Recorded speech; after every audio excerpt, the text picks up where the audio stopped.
গত শনিবার অর্থাৎ 27শে এপ্রিল সকাল সকাল বেরিয়ে পড়েছিলাম নাচের ওয়ার্কশপের উদ্দেশ্যে। সত্যি বলতে এই সপ্তাহটা আমার পুরো নাচের ওয়ার্কশপ করেই কেটেছে।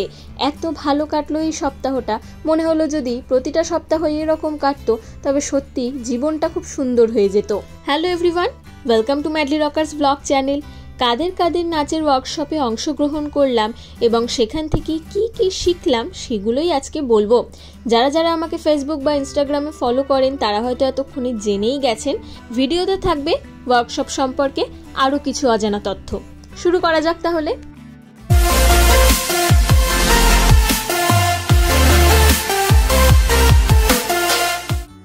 27 এবং 28 এপ্রিল ছিল পায়েল বসাকের রবীন্দ্র নৃত্যের ওয়ার্কশপ, যেটা ছিল দমদমের ইন্দোশ্রী স্টুডিওতে। বাইরে বেরিয়েই দেখলাম এত রোদ, আমার মনে হলো এখানে শুধুমাত্র তারাই আসবে যারা নিষ্ঠা ভরে নাচের চর্চা করে। সত্যি বলতে রোদে তাকানো যাচ্ছিল না, আর আমি ছাতা আনতেও ভুলে গেছিলাম। দাঁড়াও পথিক বরে ঠিক অপোজিটের গলিটা দিয়ে ঢুকলেই একটুখানি হেঁটে ইন্দোশ্রী স্টুডিওটা আমার বেশ ভালোই লাগলো দেখে। তবে একটাই সমস্যা, এখানের এসিগুলো কাজ করে না, মানে হঠাৎই কাজ করতে করতে থেমে যায়। তখন এত লোকের মাঝে বড়ই সমস্যা। ভিডিওটা শেষ করব এই ওয়ার্কশপটা দিয়ে। আগে বলে নিই কুমার শর্মার ওয়ার্কশপের অভিজ্ঞতা। গত 21শে এপ্রিল থেকে 24শে এপ্রিল অর্থাৎ রবিবার থেকে বুধবার অবধি কুমার শর্মার এই ওয়ার্কশপটা হয়েছিল আর্ট অ্যাটেলিয়ার নিউ টাউনে। সেই শুরু থেকেই কুমার শর্মার ক্লাসে গেলে মনে হয় আমি যেন কিচ্ছু পারি না, আমি কখনো নাচ শিখিনি। কারণ উনি এত স্পিডে কোরিওগ্রাফি করেন এবং আমি যেহেতু কত্থক কখনো শিখিনি এবং আমার একটু বডিতে কত্থকটা বসাতে সময়ই লাগে, মানে এই গতিতে যদি কোনো ভারতনাট্যম মুভমেন্টের নাচ হয় তাহলে হয়তো আমি এত ভুল করব না, দাঁড়িয়ে পড়বো না এবং অনেক তাড়াতাড়ি আমি কোরিওগ্রাফিটা শিখে নিতে পারবো। কিন্তু দেখুন আমার অবস্থা, এই কত্থকে ওনার কোরিওগ্রাফি করতে গেলেই আমি দাঁড়িয়ে পড়ি, ভুলভাল হয়, হাত পা যে কি ছুড়ি আমি নিজেও বুঝি না। তবুও যাই, কারণ যেটা মানুষ পায় না সেইটার প্রতি মানুষের আকর্ষণ কিন্তু বেশি থাকে। 4 দিনে মোট 2টো নাচের কোরিওগ্রাফি শেখানো হয়েছিল, সাকালবান আর মনমোহিনী। সব নাচগুলোই আমার ফেসবুকে আপলোড করা আছে, কেউ চাইলে গিয়ে দেখতে পারেন। এবং এই নিয়ে আমি 4 বার ওনার ওয়ার্কশপ করছি।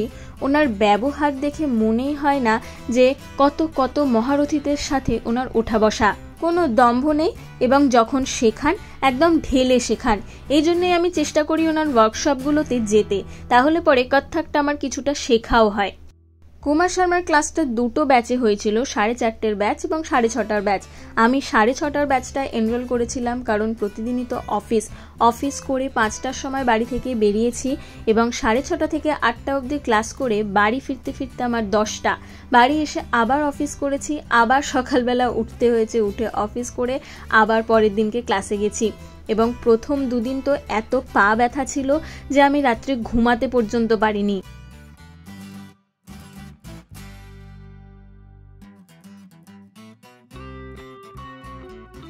আসলে উনি প্রচুর প্র্যাকটিস করান, মানে একটা জিনিস পরপর করাতেই থাকেন যতক্ষণ না দেখেন যে বেশিরভাগ স্টুডেন্টই সেটা পারছে। এবং এবার আরও একটা জিনিস যেটা আমি শিখলাম, যে যখনই কোনো কোরিওগ্রাফি এরকম এত কম সময়ের মধ্যে তুলতে হবে, প্রথমেই প্রয়োজন হলো গানটাকে বা বোলটাকে মুখস্থ করে ফেলা। তাই উনি কি করেন, প্রথমে আগে আমাদের বোলটা বলেন, আমরা বোলটা ওনাকে মুখস্থ বলি, তারপর উনি সেটার সাথে মুভমেন্ট তোলান আমাদের। এবং এটা করে দেখলাম যে সত্যিই কাজ হচ্ছে। আমি যেহেতু কখনো লিপসিং করি না, আর আমরা যখন নাচ করি তখন একটা নাচ অনেক দিন ধরে করি বলে সেই গানটা আমাদের মুখস্থ হয়েই যায়। তাই আলাদা করে গানটা মুখস্থ করার পেছনে কিন্তু আমাদের আর খাটতে হয় না। কিন্তু এইখানে সেই সুযোগ নেই। 2 দিনের মধ্যেই যখন আমাদের রিহার্সাল করতে হবে, মুখস্থ করতে হবে, তখন সবার আগে প্রয়োজন গানটাকে মুখস্থ করে ফেলা। তাই কুমার শর্মা যখন দেখলাম যে আমাদের সবার প্রথমে বোলটা মুখস্থ করালো বা গানটা মুখস্থ করালো, দেখলাম আমাদের অটোমেটিক্যালি নাচটা করতে সুবিধা হচ্ছে। এর আগে যতবার আমি ওনার ওয়ার্কশপ অ্যাটেন্ড করেছি আমি কিন্তু ওনার গানটা মুখস্থ করতাম না, মানে উনি বলতে বললেও আমি সেরকমভাবে বলতাম না এবং যা হওয়ার সেটাই হতো, যে ঠিকমতো নাচটা করতে পারতাম না।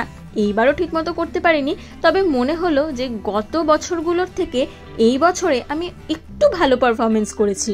ওয়ার্কশপের শেষে সবাইকে সার্টিফিকেট দেওয়া হয়েছে। এবার সময় যেহেতু অনেকটা ছিল তাই আমরা সুন্দর সুন্দর রিলস করেছি, সবাই সোলো ছবি তুলেছি এবং কুমার শর্মা আমাদের জন্য একটা গানও গেয়েছেন। এই ছিল আমার 4 দিনের অভিজ্ঞতা এবং যা যা শিখলাম তার একটা ছোট্ট প্রতিবেদন।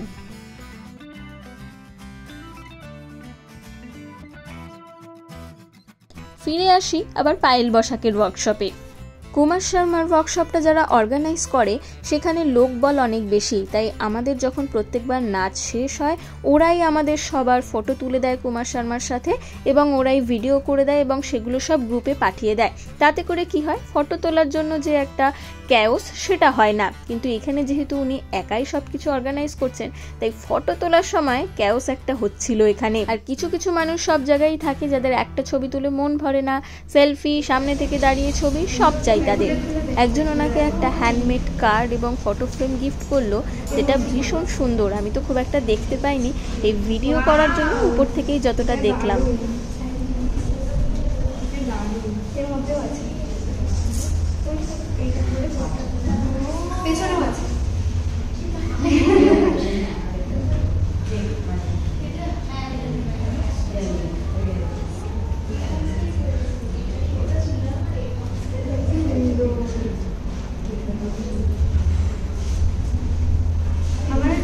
হ্যাঁ, আমার বড় উপরে কিছু স্টুডেন্টরা তোমার এখানে আসতে পারেনি, ওরা কিছু লিখে দিয়েছে তোমাকে।